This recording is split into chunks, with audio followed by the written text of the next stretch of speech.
George Bush. The deficit went from $5 trillion to $10 trillion. We introduced the largest entitlement program, and I'm not talking about just what the Democrats did. This was passed by the Republicans. Not all Republicans, but the majority of the Republicans went along with the Democrats in these. We passed Medicare prescription drug plan. Largest entitlement plan since LBJ.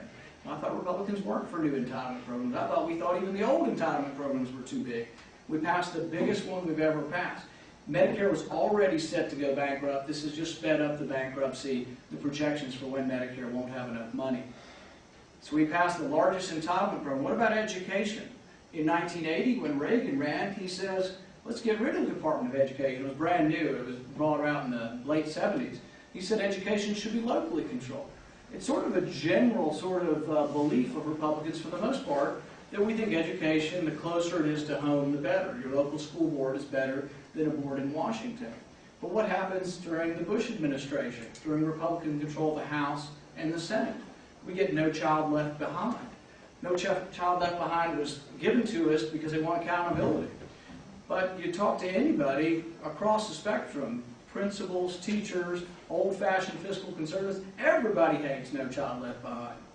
It goes on top of, we already had CATS testing, it goes on top of California achievement testing, it goes on top of ACT. So kids have tests all throughout, and some of y'all may have gone through some of that, all the different testing, but the teachers have to spend so much time teaching. But anyway, so we have during the Bush administration a doubling of the deficit, entitlement program, and we have spending going through the roof.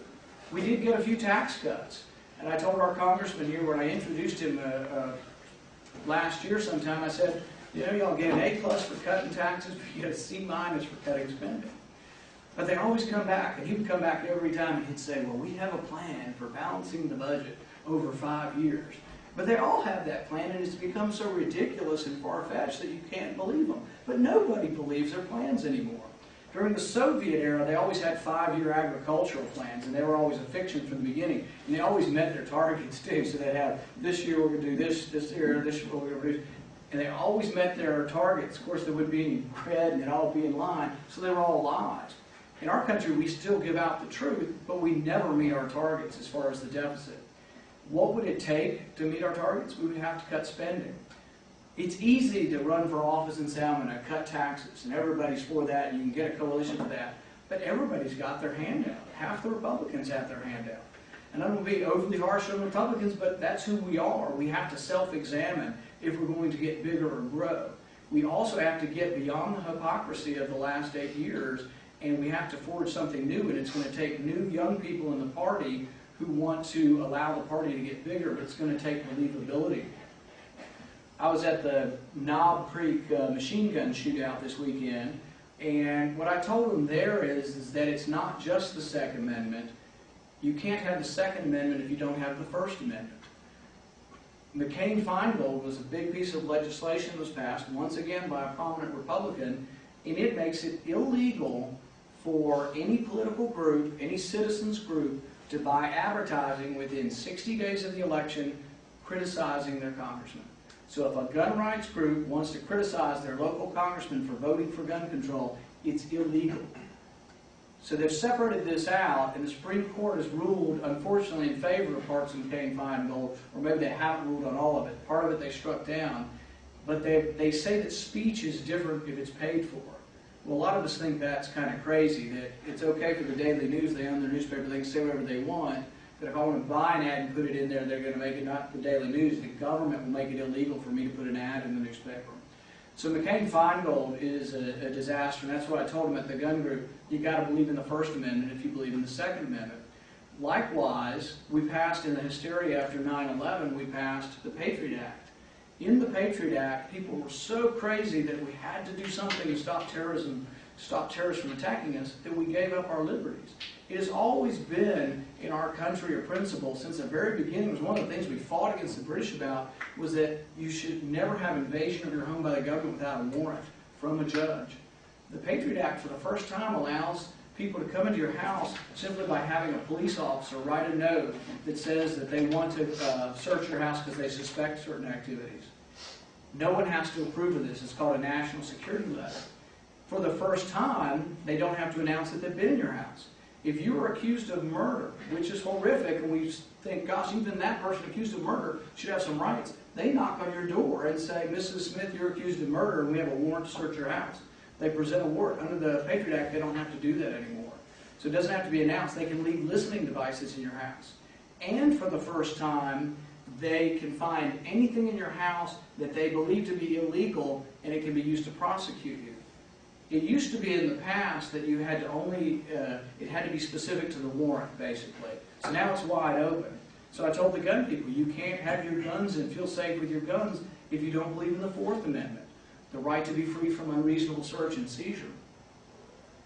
With regard to the budget, with regard to believing in the budget, the other hard thing for Republicans is that we as Republicans need to realize that you can't just cut off the welfare queen and balance the budget.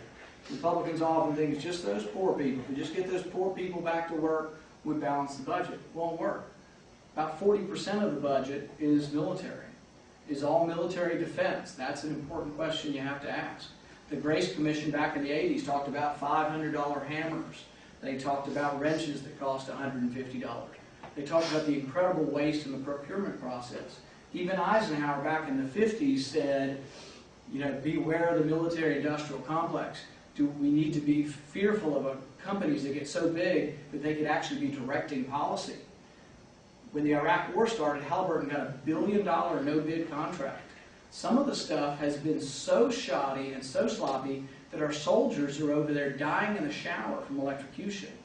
I mean, it shouldn't be sloppy work, it shouldn't be bad procurement process, but it really shouldn't be baby that these people are so powerful they direct even policy. There's a great YouTube of Dick Cheney in 1995 defending Bush #1, and he goes on for about 5 minutes. He's being interviewed, I think, by the American Enterprise Institute, and he says it would be a disaster, it would be vastly expensive, it would be a civil war, we'd have no exit strategy. He goes on and on for 5 minutes. Dick Cheney said it would be a bad idea, and that's why the first Bush didn't go into Baghdad. Dick Cheney then goes to work for Halliburton, makes hundreds of millions of dollars as their CEO. Next thing you know, he's back in government. It's a good idea to go into Iraq. The day after 9/11, George Tenet's going in the House, and Richard Pearl's coming out of the White House.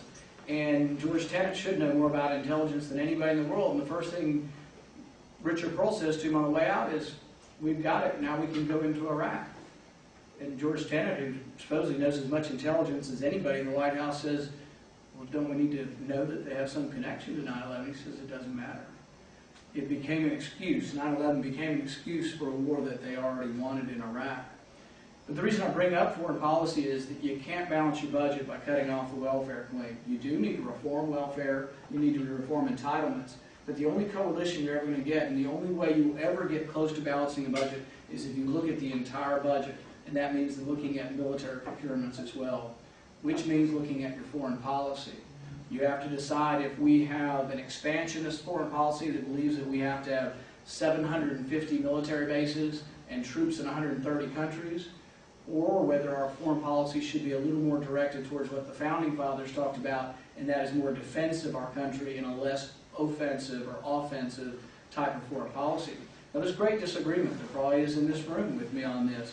But what I'm telling you is that if you want to be consistently someone who believes in a balanced budget or be a fiscal conservative, you can't just say we're going to cut entitlements. Because one, there's not enough money to balance the budget that way, and two, it's not believable, and three, you're going to have a coalition. You're going to have to somehow get some Democrats to cut waste also, and the way you'll get them on board is to say we're going to cut waste across the board.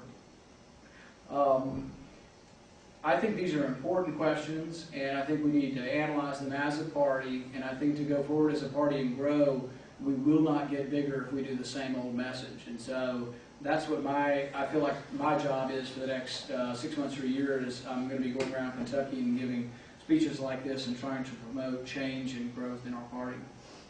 Thank you for inviting me.